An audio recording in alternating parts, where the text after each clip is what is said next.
कांदे पोह्यांऐवजी आम्ही यांना साबुदाणा खिचडीच खायला दिली. हॅलो एव्हरीवन, मी काजल.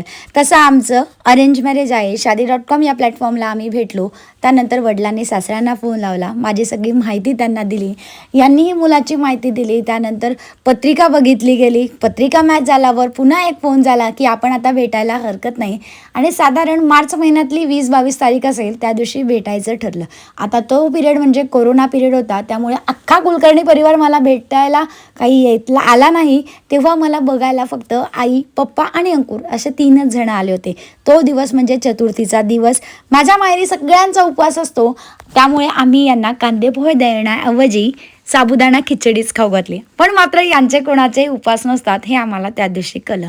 आता आमचं नात्यात नातं कसं आहे, तर आमच्या मोठ्या काकू म्हणजे बाबा काकांची जी बायको आहे त्यांची भाऊजाई ही माझी सख्खी चुलत आत्या आहे हे आम्हाला त्या दिवशी कळलं. आणि पुढच्या येणाऱ्या पार्टमध्ये आमचा सुपारी फुटण्याचा कार्यक्रम म्हणजे लग्न कसं पक्कं झालं हे तुम्हाला बघायचं आहे. सो अजूनही माझ्या चॅनलला सबस्क्राईब केलं नसेल तर करून घ्या.